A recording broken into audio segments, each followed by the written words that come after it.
Akshay cut लेते हैं यार, चल। नहीं बे, पुलिस को फोन करते हैं। क्या बक रहा है यार? अरे सही कह रहा हूँ नवीन, हम लोग हर दूसरे दिन यहाँ आते हैं, घूम फिर कर अपने पे ही शक आए, लग जाएगी अपनी। ठीक है, कर दे।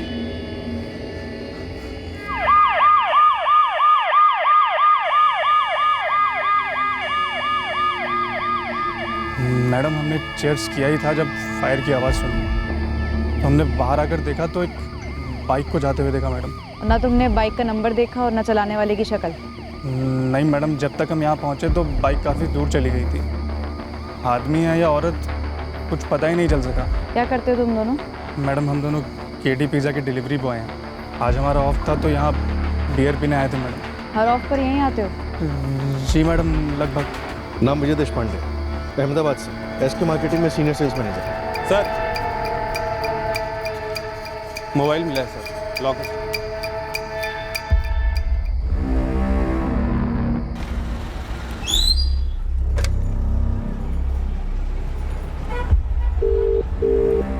हेलो। हाँ, काम हो गया। ठीक है, बाद में बात करेंगे। बाय।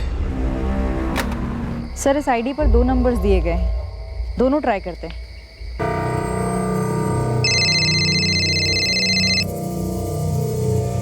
ये तो विजय का ही नंबर है। दूसरा नंबर ट्राई करो, जो लिखा ऑल्टरनेट नंबर है।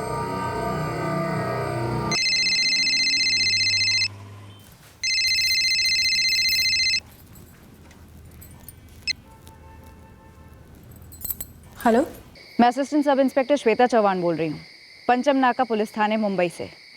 क्या मैं जान सकती हूँ मेरी बात किससे हो रही है? जी, मैं कंचन देशपांडे बात कर रही हूँ। क्या बात है मैडम? आप विजय देशपांडे की रिलेटिव हैं? जी, मिसेज है उनकी। पर बोलिए तो मैडम, क्या बात है? मैं आपको एक फ़ोटो भेज रही हूँ, आप ज़रा देखकर बताइए वो आपके पति की है या नहीं। क्या फ़ोटो? कैसी फ़ोटो? मैडम, आप सीधे सीधे क्यों नहीं बोलती कि बात क्या है? हमें आपके हस्बैंड का आईडी कार्ड मिला है जिसकी फ़ोटो एक लाश से मैच होती है।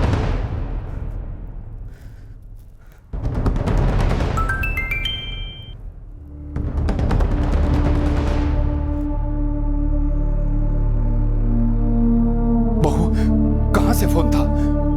क्या हुआ? कुछ तो बोल। अरे बेटा बोल ना।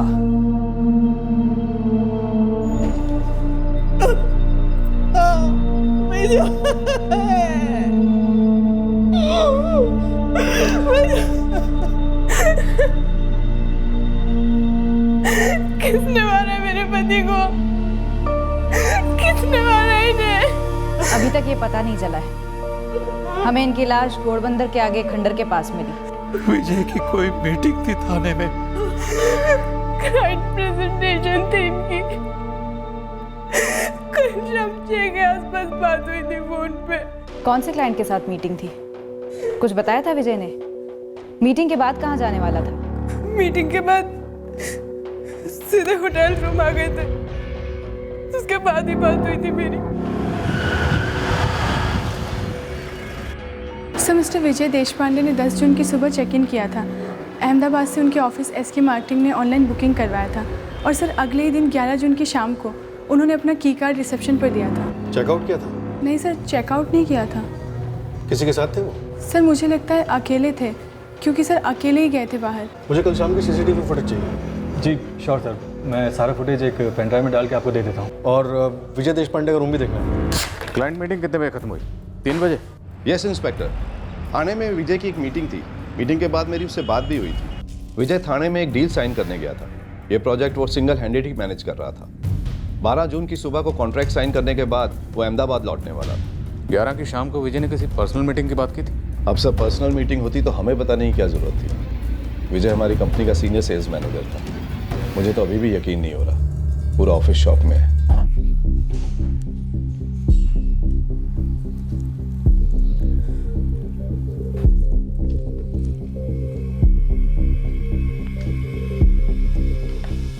कल शाम को विजय से मिलने यहाँ रूम पे कोई आया था या आई थी? जी नहीं सर, आप एंट्रेंस और कॉरिडोर के साइड सीसीटीवी फुटेजेस देख लीजिए। उनका कोई पर्सनल गेस्ट अगर रूम में आए हो तो सर हमें नहीं पता, पर सर रिसेप्शन के थ्रू कोई नहीं आया था। कंचन जी, विजय के फ़ोन का पासवर्ड मालूम है आपको? जी नहीं सर। हमारी एक टीम पासवर्ड क्रैक करने पर लगी हुई है। कॉल रिकॉर्ड्स भी मंगवाए। कंचन जी, आपने कहा कि विजय ने आपको कल शाम को 6 बजे के आसपास फ़ोन किया था। जी सर। हाँ, नेगोशिएशंस तो सारी हो चुकी है, बस एक फॉर्मेलिटी वाली डील साइन करनी है, इसके बाद सीधे घर। तो ये डील साइन हुई है, मतलब अब तुम्हारा मुंबई अप डाउन शुरू हो जाएगा? हाँ कंचन, मुंबई आना जाना तो रहेगा ही, पर कितना ये कंपनी पर डिपेंड करता है। क्या है, मैंने एक अच्छी टीम मांगी है, पर कैप्टन तो मैं ही हूँ ना। ये प्रोजेक्ट A to Z मैंने इनिशिएट किया है, तो लीड भी मुझे ही करना पड़ेगा। मुझे पता लगाना था कि कहीं उन्हें 12 जून के बाद भी ना रुकना पड़े। कंचन जी, जिन लोगों ने हमें फ़ोन करके इन्फॉर्म किया, उन्होंने हमें बताया कि गोली की आवाज़ सुनने के बाद जब वो लोग वहाँ पहुँचे तो वहाँ से कोई बाइक पर भाग निकला। तो जाहिर सी बात है, आपके पति विजय उस बाइक वाले के साथ उस खंडर पर आए होंगे। आपको कुछ आइडिया है ये बाइक वाला कौन हो सकता है?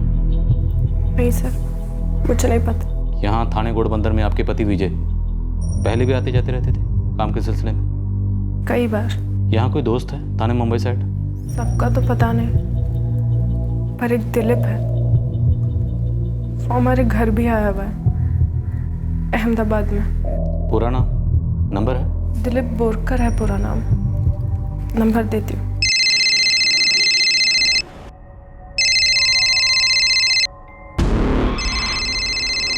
हेलो।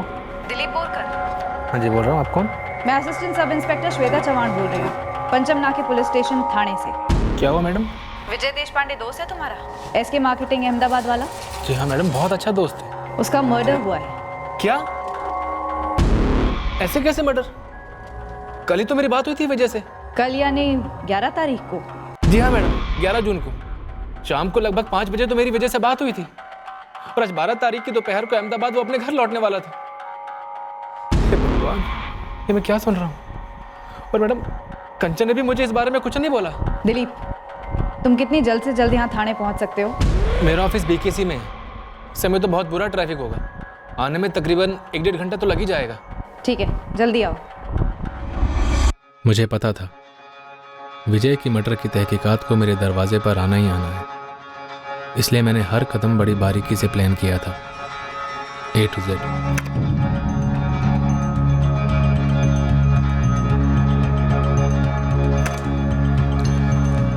मुझे ना 4:05 पे बागले स्टेट से यहाँ होटल पहुँचने के लिए प्रीपेड टैक्सी ली। टैक्सी वाले ने बताया कि वो अकेला था, CCTV में भी कोई विजिटर नहीं दिखा। और विजय यहाँ से निकलता कितने बजे? 6:40 में, अकेला। होटल की लॉबी में भी वो अकेला ही है, वेटिंग एरिया में भी उससे कोई नहीं मिला, बाहर की CCTV में भी उससे कोई नहीं मिला, वहाँ पे भी वो अकेला ही है। पर विजय रास्ते में कहीं ना कहीं किसी ना किसी से मिला ज़रूर होगा। उसकी बाइक पर डबल सीट बैठकर उस खंडर तक गया और उसने विजय को पॉइंट ब्लैंक रेंज से शूट कर दिया। फॉरेंसिक लैब से विजय के फ़ोन का पासवर्ड क्रैक होकर आता ही होगा आधे घंटे में। मैं उसका कॉल रिकॉर्ड फॉलो कर रही हूँ। इस वक्त हम सिर्फ 2 कॉल्स के बारे में जानते हैं, लगभग 5 बजे दोस्त दिलीप का फ़ोन और 6 बजे बीवी कंचन का। और भी कॉल्स हुए होंगे। विजय ने पक्का कोई ना कोई मीटिंग प्लान की थी और ये मीटिंग पूरी तरह से गलत गई।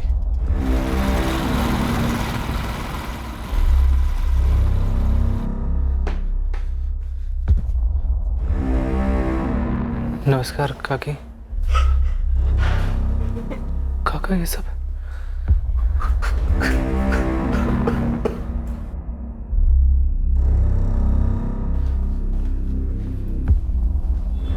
कंचन, ये सब क्या हो गया? कल 11 तारीख को शाम को लगभग 5 बजे तो मैंने उसे फोन किया था, बोला कि हम मिल नहीं पाए, दोनों बहुत बिजी थे, अगली बार पक्का मिलेंगे। क्या पता था विजय की आखिरी ट्रिप है।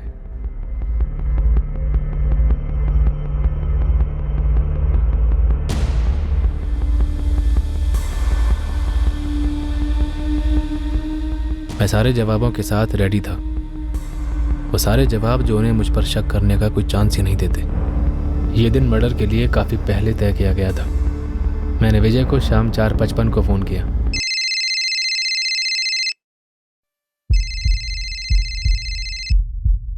हाँ दिलीप, कहाँ है? घर पर। मिलना है क्या? हाँ हाँ, आता हूँ ना। एक्चुअली मैं तुझे फ़ोन करने ही वाला था। कुछ फिक्स हुआ क्या? हाँ यार, उसी बारे में बात करनी थी। एक्चुअली हमें चलकर एक ऑफिसर से मिलना पड़ेगा। ग्रेट, तो आज ही मिलके डन करते हैं ना, मैं भी फ्री हो गया हूँ। अच्छा, तो वेलकम होटल से बाहर निकलेगा ना तो राइट ले लेना, जैसी राइट लेगा टी पॉइंट आएगा तो वहीं वेट करना, मैं वहीं आता हूँ। और तुझे फ़ोन नहीं कर पाऊंगा यार, फ़ोन की लगी पड़ी है, बैटरी बिल्कुल डाउन है। ठीक 6:50 पे मिलते हैं, वहीं से ऑफिसर को मिलने चलेंगे। हाँ हाँ ठीक है, ठीक।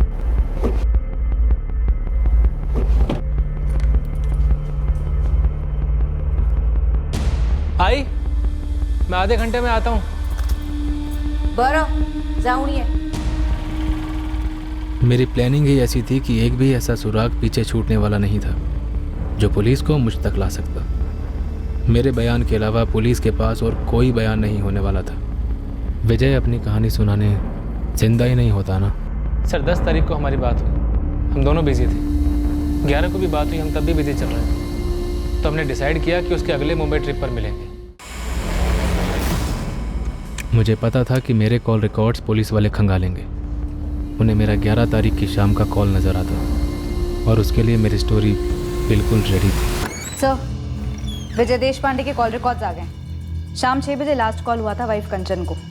उसके पहले 4:55 पर एक कॉल हुआ था 444879654 पे। दिलीप, ये तुम्हारा नंबर है? जी मैम, मेरा ही नंबर है। दिन में कोई कॉल हुई हो? शाम को कोई मीटिंग फिक्स हुई? दिन में जितने भी कॉल्स हुए वो विजय के अहमदाबाद वाले ऑफिस के कुलीग्स को हुए, सारे लैंडलाइन नंबर्स। दिलीप, तुम्हारी वजह से कब से दोस्ती है? गहरी दोस्ती थी? सर हम दोनों बहुत अच्छे दोस्त थे, लंबे टाइम से दोस्ती थी। सर मैं तो अहमदाबाद में उसके घर पर भी रह चुका हूँ, उसकी पूरी फैमिली को बहुत अच्छे से जानता हूँ। सर दरअसल विजय अपनी वाइफ कंचन के लिए कोई सरकारी नौकरी तलाश रहा था। मैं भी उनकी जॉब के लिए ट्राई कर रहा था। विजय की किसी से कोई दुश्मनी? नहीं सर, ऐसा कुछ भी नहीं है, कम से कम जितना मैं जानता हूँ। सर मैं ऐसे किसी को नहीं जानता हूँ जो विजय को इस तरह मार डालेगा। साहब वैसे तो मेरे बंदे सुपारी मार्केट को टटोल रहे हैं, लेकिन उसके लिए भी कोई एंगल होना ज़रूरी है। एंगल मिलेगा गुरु, हम ढूंढ रहे हैं। साहब एक बड़ी अजीब बात है, मारा सही इस विजय को, लेकिन इसकी पहचान मिटाने की कोशिश नहीं की गई। ना ही इसका चेहरा बिगाड़ा गया, ना ही इसका मोबाइल ले गया, ना ही इसका वॉलेट ले गया हत्यारा। हाँ, ये बात सबसे पहले हमारे जहन में भी आई थी। चोरी और लूट का एंगल तो लगभग बनता ही नहीं है, पर एक बात पक्की लग रही, विजय को उस खंडर तक लेकर आया गया सिर्फ उसका मर्डर करने के लिए। अब पुलिस वाले मेरे फ़ोन रिकॉर्ड्स मंगवाएंगे, लोकेशन रिकॉर्ड्स निकलवाएंगे, लेकिन मेरे फ़ोन के ज़रिए इन्हें मैं विजय के मर्डर प्लेस के आसपास भी नहीं दिखूंगा। कैसे दिखूंगा? काम के वक्त मैं अपना मोबाइल तो अपने घर पर छोड़कर आया था।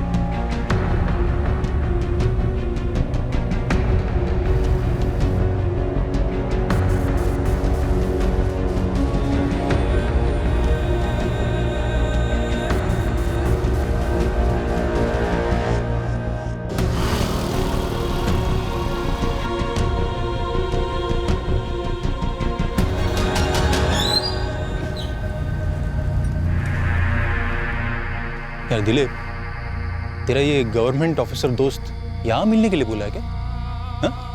नहीं मतलब इस वीराने में? हाँ वो थोड़ा अजीब बंदा है, कह रहा था हमारे साथ किसी पब्लिक प्लेस में दिखना नहीं चाहता।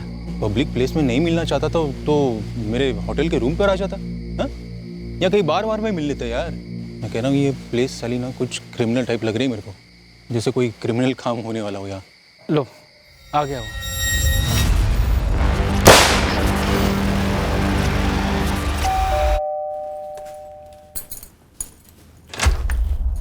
अरे वाह, मुझे नहीं पता था कि तू इतना जल्दी आएगा।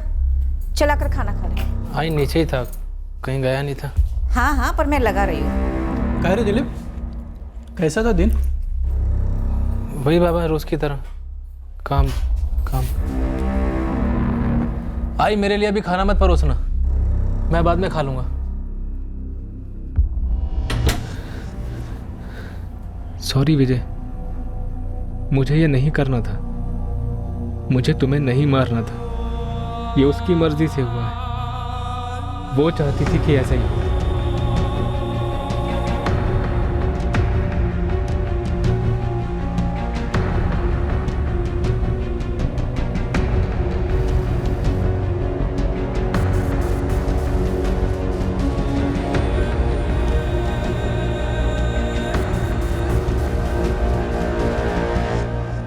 विजय की ना तो ऑफिस में किसी से अनबन थी और ना ही किसी क्लाइंट से कोई बैर। बाहर भी कोई लफड़ा वगैरह नहीं था, प्रोफेशनली हैंडल करता था वो अपने सारे काम। बागले स्टेट में जो आपका क्लाइंट है उसके साथ 3:45 बजे मीटिंग खत्म।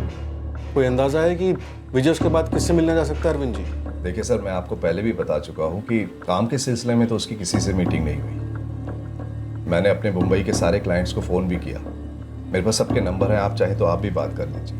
अब वैसे भी सर, टूटी फूटी बिल्डिंग के पास शाम के अंधेरे में कोई काम की मीटिंग तो होती नहीं। ये ज़रूर कोई पर्सनल मैटर ही है। विजय आपकी कंपनी में कब से काम कर रहा है? अगले महीने उसकी शादी को 4 साल हो जाएंगे। शादी के 1 महीने बाद ही उसने हमें ज्वाइन कर दिया था। पत्नी कंचन से कनेक्टेड ना हो, ऐसा क्या पर्सनल एंगल हो सकता है? सर उसी से कनेक्टेड होगा।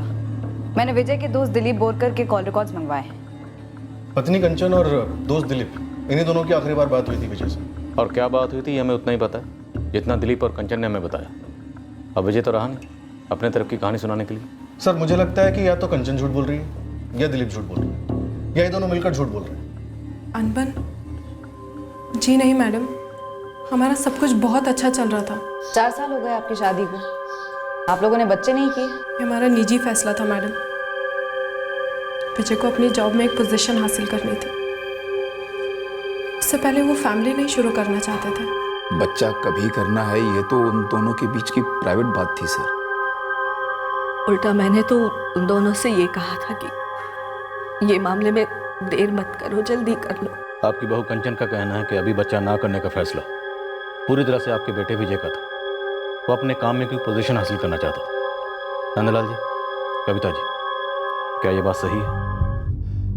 इंस्पेक्टर साहब, कहीं आप ये तो नहीं कहना चाह रहे हैं कि कंचन ने ही विजय को कुछ कर दिया? ये क्या अनाप शनाप बक रहे हैं आप? मेरी बेटी अपने पति को मरवाकर भरी जवानी में अपनी जिंदगी बर्बाद करेगी? अरे दोनों की रजामंदी से सारी कुंडली वुंडली मिला के ये रिश्ता तय हुआ था, और फिर 4 साल में एक बार भी कंचन ने किसी अनबन के बारे में बात नहीं की। देखिए, हम सवाल कर रहे हैं, जो भी सही जवाब है आप दे सकते हैं। कंचन विजय के साथ बहुत ही खुश थी, समझे आप? और ये जो आप बच्चा न करने की बात उछाल रहे हैं, ऐसी कोई बात ही नहीं थी। आप बेकार में ये अनुमान लगा रहे हैं कि कंचन ने इस बात को लेकर कुछ कर दिया होगा। अरे कोई अपने पैरों पे कुल्हाड़ी खुद क्यों मारेगा? बैठे बैठे अपना घर बर्बाद क्यों करेगा? Medical problem? जी नहीं मैडम, हमें कोई मेडिकल प्रॉब्लम नहीं थी। और सुनिए, अब आप कुछ ज़्यादा ही पर्सनल होती जा रही है। पर्सनल होना पड़ता है मैडम। आपके पति का मर्डर हुआ है, वो भी पहले से प्लानिंग के साथ। मैंने कोई प्लानिंग नहीं की है, मैंने नहीं मरवाया अपने पति को। दिलीप बोरकर को शादी से पहले से जानती हो तुम? दिलीप को? जी नहीं मैडम, मैं तो उसे ठीक से जानती तक नहीं हूँ। वो विजय का पुराना दोस्त है और बस उसकी मदद कर रहा था। तुम्हें सरकारी नौकरी दिलाने में? विजय चाहता था कि मैं सरकारी नौकरी करूं, और उसे लगा कि दिलीप मदद कर सकता है। हेलो, सब इंस्पेक्टर काले बोल रहा हूँ। हाँ जी काले साहब, कहिए। तुमसे दोबारा से बात करनी थी। पूछिए। थाने आ सकते हो अभी? अभी सब थोड़े अर्जेंट डिस्पैचेस हैं, 1-2 घंटा लगेगा फ्री होने में। ठीक है, मैं इंतजार कर रहा हूँ। देखिए, मेरे और दिलीप के बीच में कुछ भी नहीं है। उसके रेवेन्यू डिपार्टमेंट में कुछ कॉन्टैक्ट्स हैं, और वह अहमदाबाद में बात कर रहा था मेरी जॉब के लिए, वो भी सिर्फ इसलिए क्योंकि वो विजय का अच्छा दोस्त था। तरुण पवार कौन है? कौन है तरुण पवार? बोरीवली का एड्रेस है, तुम्हारे मायके से 10 मिनट दूरी पर रहता है। कौन है तरुण पवार? तरुण मेरा दोस्त है। टेंशन में मत आ जाना दिलीप, सारे सवालों के जवाब होंगे। पर क्या ऐसा करना जरूरी था क्या?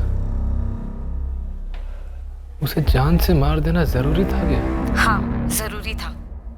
मैंने जो भुगता है उसका बोझ उतारने का यही एक तरीका था दिलीप। अब बस ठंडे दिमाग से काम लेना।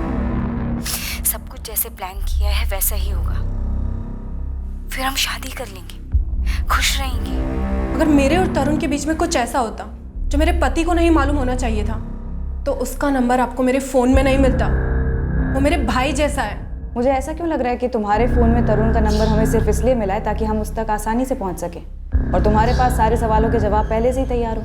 वो इसलिए लग रहा होगा मैडम क्योंकि आपने पहले से तय कर लिया है कि मेरे ऊपर ही शक करना है और मुझे किसी तरीके से फंसाना है। विजय मेरा पति था, प्यार करती थी मैं उससे।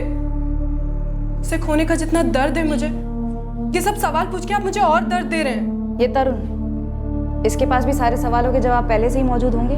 आप खुद क्यों नहीं पूछ रहे थे? कई सालों से राखी बहन है मेरी। तो तुम्हारा कहना है कि तुमने न विजय को मारा है न मरवाया है। आप लोग पागल हो क्या?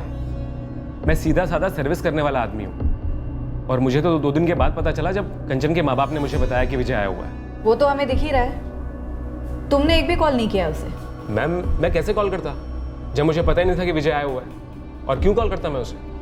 वो तो अपने सास ससुर से मिलने भी नहीं आया। अजीब है ना, उनसे मिलने नहीं गया, फोन तक नहीं किया, ऐसा क्यों? कोई अनबन थी क्या पति पत्नी के बीच में? दहेज वहेज को लेकर कोई झगड़ा? मैं क्या जानूं मैडम, मुझे लगता है विजय भयंकर बिजी रहा होगा, शायद इसलिए नहीं गया वहां। और आप ऐसे कैसे इधर उधर तीर चला रहे हो? मैं विजय और कंचन की शादी में था, दोनों को अच्छे से जानता हूँ। विजय बढ़िया आदमी था, एकदम डिसेंट। दिलीप बोरकर को जानते हो? नहीं, आज तक मिला तक नहीं उससे, सिर्फ नाम सुना है उसका, कंचन और विजय के मुंह से।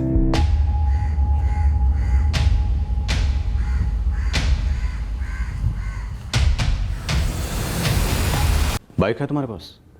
जी सर। विजय के हत्यारों के पास भी थी बाइक। सर ये आप क्या कनेक्शन ढूंढ रहे हैं? हम विजय और उसकी वाइफ कंचन के बीच का डिस्कनेक्शन ढूंढ रहे हैं। दिलीप, हमने तुम्हारे पूरे 1 साल के कॉल रिकॉर्ड स्कैन किए। विजय से तुम्हारी बातचीत शुरू हुई नवंबर 2017 से। उससे पहले कभी बात नहीं की तुमने? पुरानी दोस्ती है, कहा था तुमने। सर पुरानी दोस्ती कहा था, साल थोड़े गिनवाए थे। अब नवंबर 2017 से दोस्ती शुरू हुई तो बातचीत भी तभी से शुरू हुई होगी ना सर। और इतने कम वक्त में तुम्हारी इतनी गहरी दोस्ती होगी कि तुम उसकी बीवी के लिए सरकारी नौकरी ढूंढ रहे थे। सर कुछ दोस्तियाँ होती हैं ऐसी जो कम समय में बहुत गहरी हो जाती हैं। हम दोनों की ट्यूनिंग सही थी सर, एक दूसरे से अक्सर मिलते रहते थे, एक दूसरे के घर भी जाते रहते थे। विजय मुंबई में है, मैंने उसे तुम्हारा कांटेक्ट दे दिया है, वो तुम्हें फ़ोन करेगा। उसके बाद आगे तुम्हें बात बढ़ानी है। ठीक है। तुम ये कर सकोगे दिलीप, बस हौसला पक्का कर लो, कॉन्फिडेंट रहो। तुम्हें उसके साथ दोस्ती बढ़ानी है, उसका कॉन्फिडेंस जीतना है। Okay sir. नवंबर 2017 को हमारी दोस्ती हुई, बातचीत शुरू हुई। फिर एक दिन विजय ने कंचन के जॉब के बारे में जिक्र किया। उसने पूछा मुझसे कि क्या कंचन को गवर्नमेंट सेक्टर में जॉब मिल सकता है। तुम्हारी और विजय की दोस्ती हुई और उसने इसलिए पूछा क्योंकि तुम रेवेन्यू डिपार्टमेंट में काम करते हो। इसीलिए पूछा। और सर मैं वैसे भी अहमदाबाद की ब्रांच में कुछ लोगों को जानता हूँ और कंचन को वहीं जॉब चाहिए था।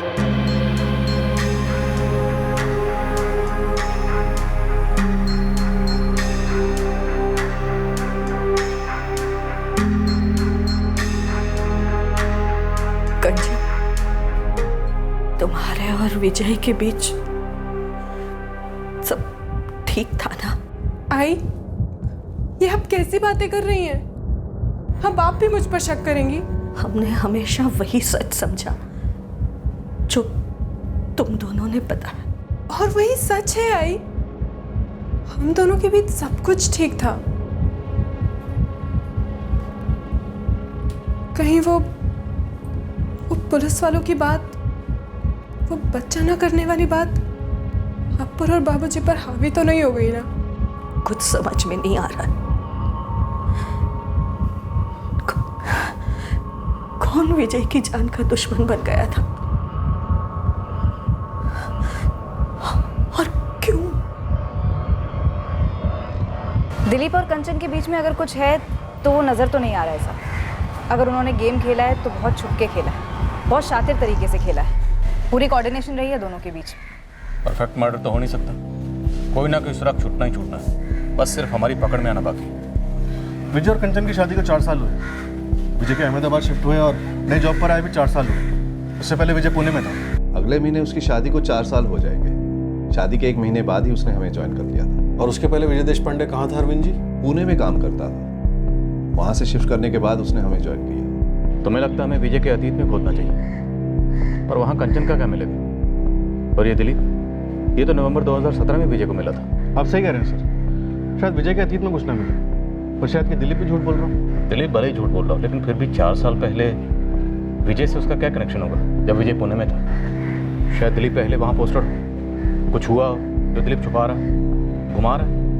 नहीं सर, दिलीप का बैकग्राउंड चेक किया, जब से उसने रेवेन्यू डिपार्टमेंट ज्वाइन किया है वो बीकेसी में ही पोस्टेड है। और उसकी वाइफ कंचन बोरीवली की है, यहीं मुंबई की। शायद पुणे में कुछ मिलने के चांसेस ना के बराबर है। मुझे बस ऐसे ही लगा क्योंकि विजय पहले पुणे में था। रत्ना पर लग रहा है तो एक बार चेक कर ही लो, क्योंकि ना करने से तो अच्छा है चेक करके तसल्ली कर दे। एक बात थी जो विजय के माँ बाप ने हमें बताई ही नहीं। और ना ही वो बात अब तक की तहकीकात के दौरान सामने आई। इस बात का ताल्लुक विजय और कंचन की शादी से था और ये बात कंचन के माँ बाप ने भी नहीं उठाई थी। शायद उन्हें इस बात के बारे में पता ही नहीं, भनक तक नहीं थी।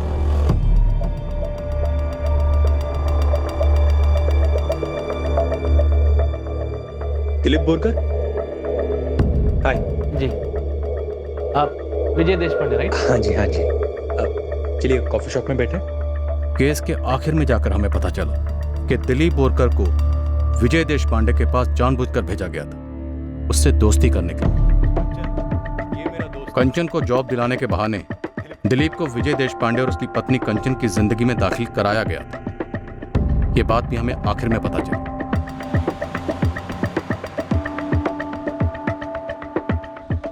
पुणे में अतीत को खोद निकालना रूटीन एक्सरसाइज थी तहकीकात, पर हमें कोई आइडिया नहीं था कि इस जुर्म की जड़ यहीं थी, पुणे में। आई, आपने मुझे पहले कभी कुछ बताया क्यों नहीं? उन्हें विजय ने कभी कुछ कहा?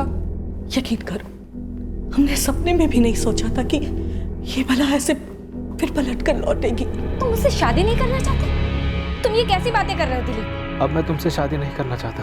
तुम मेरे साथ ऐसा नहीं कर सकते दिलीप। नम्रता, मैं अब जब कंचन को देखता हूँ ना तो सोचता हूँ कि क्यों ऐसा हुआ ही क्यों? दिलीप, तुम यूं अचानक कंचन के साथ हमदर्दी नहीं जता सकते। हमदर्दी तो मैं तुम्हारे साथ भी नहीं जता सकता नम्रता। ये जो मैंने किया है, जो तुमने मुझसे करवाया है, इसके बाद मैं ज्यादा दूर तक नहीं भाग सकता हूँ और तुम भी ज्यादा दूर तक नहीं भाग पाओगे। दिलीप, हम बहुत दूर चले जाएंगे, बहुत दूर। तुम पैनिक मत हो, हड़बड़ाओ मत। सब कुछ सही चल रहा है। कुछ सही नहीं चल रहा है नम्रता, तो कोई पैनिक नहीं है, कोई हड़बड़ाहट नहीं। नम्रता, हम दोनों एक अंधी गली में घुस आए हैं। विजय की इसमें कोई गलती नहीं थी, अपने एक मासूम की जान ली है। विजय मासूम नहीं था दिलीप, वो गलत था और उसका मरना बहुत जरूरी था। उसका मरना जरूरी नहीं था नम्रता, मैं तो उसको जानता भी नहीं था। तुमने मुझसे उसका खून करवाया। तुम्हें आइडिया नहीं है मैं तुमसे कितना प्यार करता हूँ। तुम्हारे लिए मैं अपनी जान तक दे सकता हूँ। मुझे तुम्हारी जान नहीं चाहिए। तो फिर हाँ कर दो, हम शादी कर लेते हैं। मैं शादी के लिए तैयार हूँ दिलीप, लेकिन उससे पहले मेरी एक शर्त है। तुम्हारे लिए तो मैं कुछ भी कर सकता हूँ। किसी को मारना पड़े। ये कैसी शर्त है?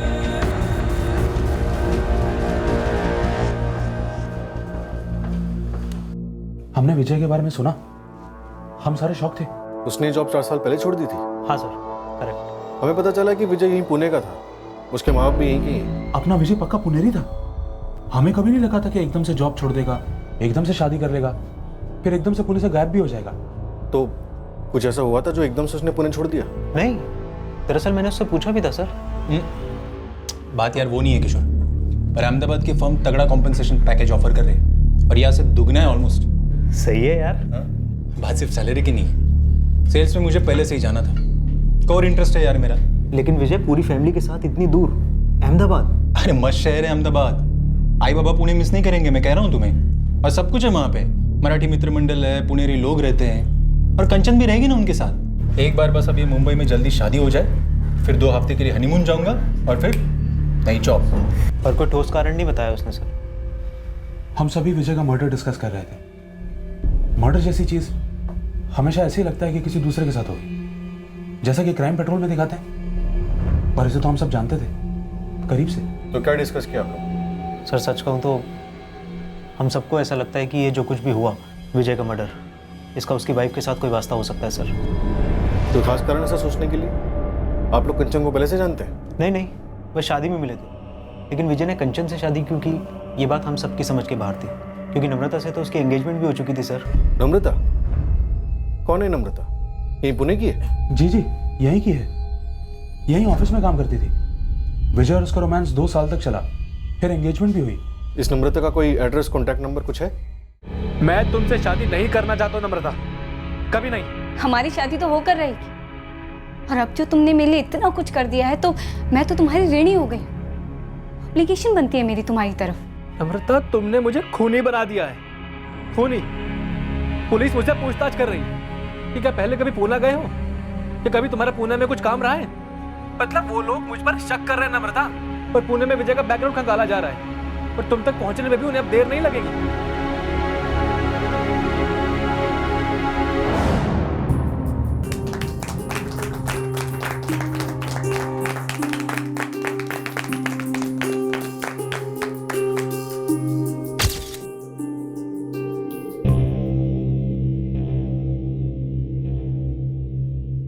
सारे नम्रता ने खुद दे दिया खुशी से, रात के बाद गेट आई।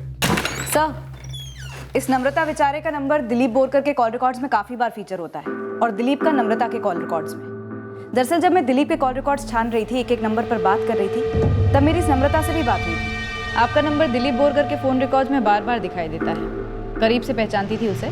मेरा नाम नम्रता विचारे है मैडम। दिलीप बोरकर अच्छा दोस्त है मेरा। पर प्रॉब्लम क्या है? क्या तुम विजय देशपांडे और उसकी पत्नी कंचन देशपांडे को जानती हो?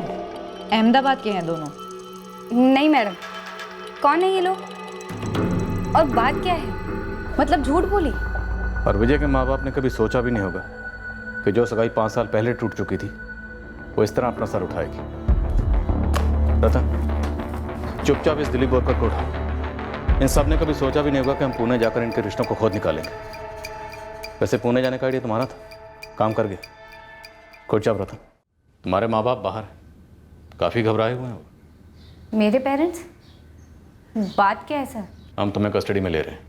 आप मुझे डराने धमकाने की कोशिश कर रहे हैं? मेरे बूढ़े पेरेंट्स को घसीट रहे हैं? ना ना, हम दिलीप बोरकर को घसीटे। वही दिलीप बोरकर जिसकी पहले विजय से दोस्ती करवाई गई, इस लालच में कि वो विजय की वाइफ कंचन को रेवेन्यू डिपार्टमेंट अहमदाबाद में नौकरी दिलवाएगा। और इस दिलीप बोरकर को नम्रता तुम इसे मिली 2 साल पहले बोरीवली में एक शादी में। फिर तुम दोनों का रिश्ता शुरू, और फिर तुमने इस दिलीप बोरकर का इस्तेमाल किया अपने एक्स मंगेतर विजय देशपांडे का कत्ल करवाने के लिए। बढ़िया मिल गई, बस सिर्फ कत्ल का मकसद जानना बाकी है, वो तुम हमें बताओगे। देखो, दिलीप तो बोलेगा, हम बुलवाएंगे उससे। हम तुमसे भी बुलवा सकते हैं। बोलोगी तो टाइम भी बचेगा और तुम्हारी खाल भी। सर, मैंने विजय को गोली मारी थी। वो हम जानते हैं दिलीप, बस पहले हमें लगा तुमने कंचन के लिए विजय को मार डाला। नम्रता तो हमारी तहकीकात में काफी बाद में उभर के आई। सर, मैं नम्रता के प्यार में था। मैंने उससे कितनी बार कहा कि पुरानी बातों को भुला दे। नम्रता, पास्ट होता है, अतीत। नम्रता, हम एक दूसरे से मिले हैं, प्यार है। आज की सोचते हैं, आने वाले कल की प्लानिंग करते हैं हम दोनों। मेरे लिए मेरे बीते कल को भुलाना मुश्किल ही नहीं, नामुमकिन है। मेरे सर पर, मेरे दिल पर, मेरी पूरी पर्सनालिटी पर वो बीता कल एक बोझ बनकर बैठा हुआ है। नम्रता, अतीत का बोझ ऑप्शनल है। उठाना चाहो तो भारी है, वरना तो रुई से भी हल्का है, पल में हवा हो जाता है। तुम मारोगे ना उसे मेरे लिए? क्या इतना प्यार करते हो तुम मुझसे?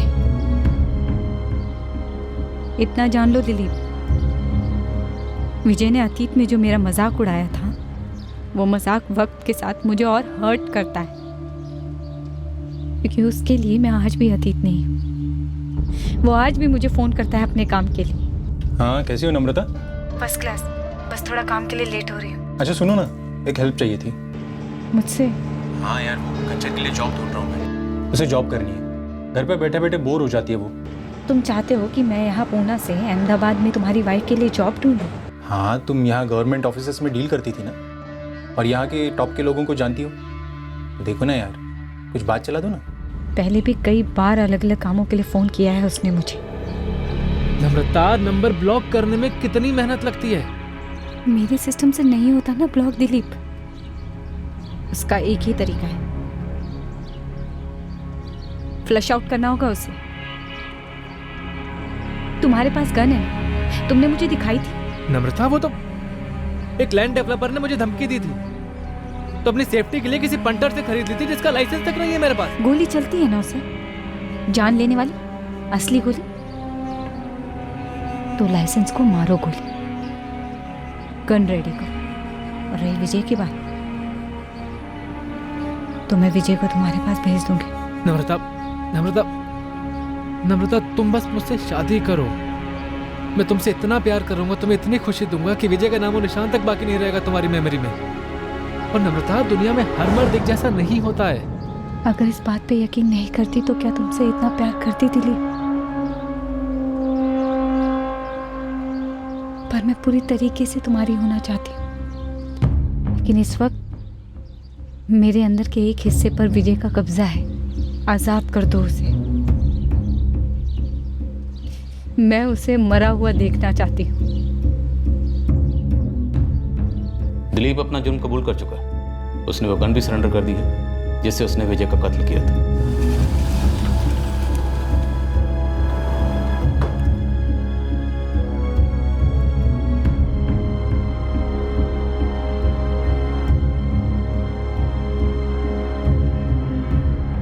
हजारों लाखों सगाइयां टूटती हैं, ब्रेकअप्स होते हैं। तुम्हारे ब्रेकअप में ऐसा क्या खास था कि तुमने मर्डर की सोची? तुम्हें लगा उसने तुम्हारे साथ सेक्स करके तुम्हें छोड़ दिया, यूज किया तुम्हें?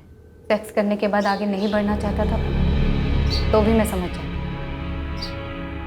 प्यार खत्म हो गया होता तो भी मैं समझ जाती। एक बार सामने से आके तो कहता कि अब नहीं करता प्यार। लेकिन 1 to 1 तो बात हुई ही नहीं। सारी दुनिया की सुनी उसने, खुद की कभी। क्या सुनी लोगों की, और तुम्हारी क्या नहीं सुनी? इंस्पेक्टर आप और आप मैडम, देखिए मुझे। क्या आपको लगता है कि मैं एबनॉर्मल हूँ फिजिकली, शरीर से? नहीं। क्या विजय को लगा तुम एबनॉर्मल हो? पहले कभी नहीं लगा। सारे साल, वो दिन, वो रातें, वो हर लम्हा जो हमने साथ गुजारा, उसने हमेशा मेरी खूबसूरती की तारीफ की। वो जब भी मुझे प्यार करता था दिल से कॉम्प्लीमेंट करता था। उसके बाद मैं लोगों की सुनी, उनकी बातों पर यकीन करने लगा। अरे भाई, ये तो बहुत ही बढ़िया हो गया, बहुत अच्छी जॉब है तुम्हारी। लेकिन जोड़ी कुछ जम नहीं रही है। जोड़ी कुछ ठीक नहीं लग रही है। क्या बोलती हो? मैं भी आपको यही बोलने वाली थी।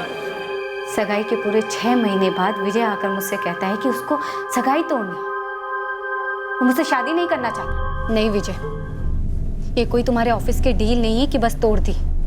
मुझे एक्सप्लेनेशन चाहिए।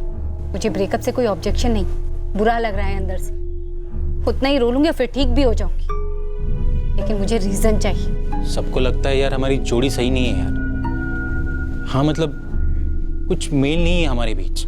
ये सब कौन है विजय?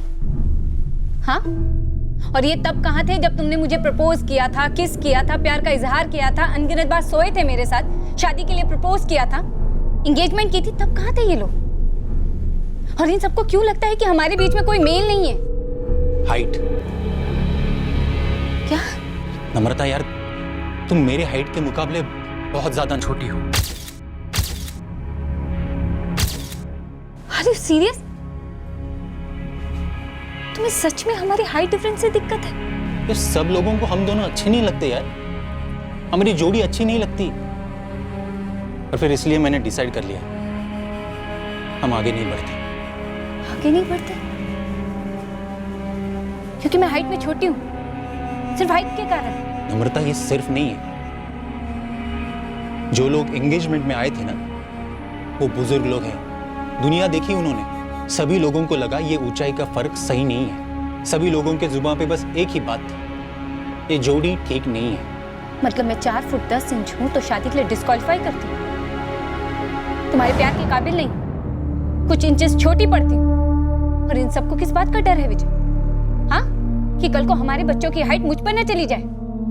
शॉर्ट हाइटेड होना पाप है क्या? और अगर उन्हें तुम्हारी हाइट मिल गई तो? देखो नम्रता, मैंने इस सब के बारे में काफी सोचा है। तुमने तुम्हारे सब की बातों को काफी सही सोचा है। काफी सही है ना वो? हाँ सही है सब। एक आंसू नहीं निकला, एक शब्द नहीं निकला सर।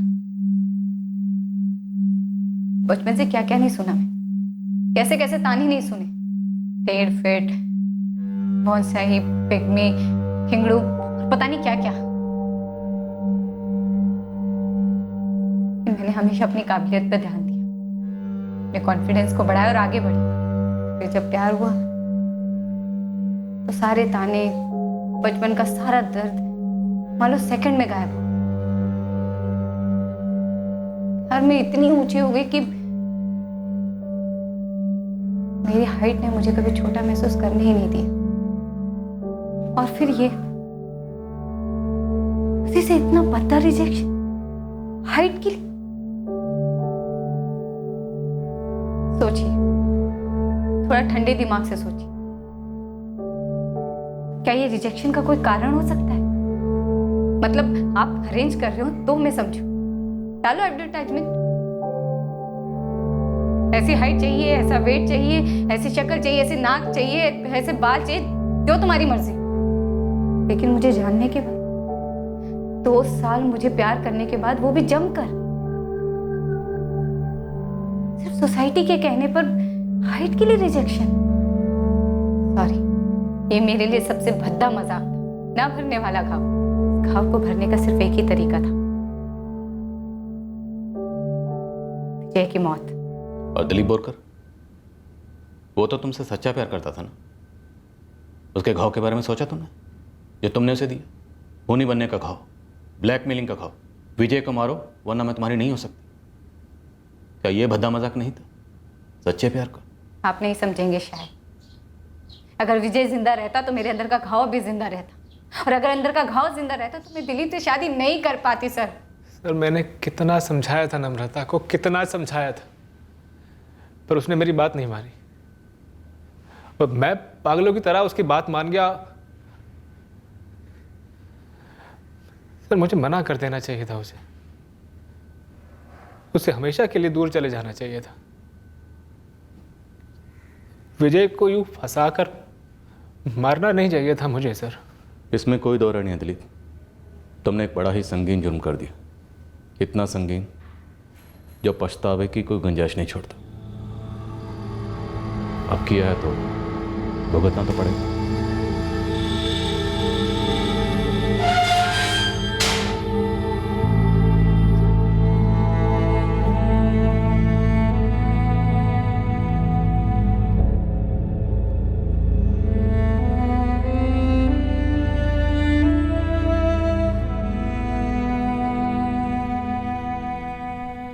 हाँ, शादी ब्याह के मामले में गुणों के मिलने के अलावा शारीरिक पहलू भी देखे जाते हैं। लड़के लड़कियां आए दिन किसी ना किसी शारीरिक मापदंड में फिट ना बैठने की वजह से रिजेक्ट होते हैं। क्या ये सही है या गलत, ये कहना एक धुंधला सा ग्रे एरिया है। पर रिजेक्शन ना नकारे जाने का कोई भी कारण हो, ज़रूरत है कि रिजेक्ट हुआ लड़का या लड़की इस रिजेक्शन के कारण के परे सोचे, फिर वो कारण चाहे जो भी हो। किसी ने कोई शारीरिक टिप्पणी की, इंसल्ट की, मजाक उड़ाया तो दर्द होता है, बहुत दर्द होता है, कॉन्फिडेंस छन्नी हो जाता है।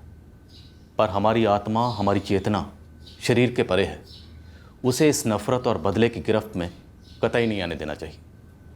फिर मिलेंगे एक और नए केस के साथ। क्राइम पेट्रोल सतर्क। जय हिंद।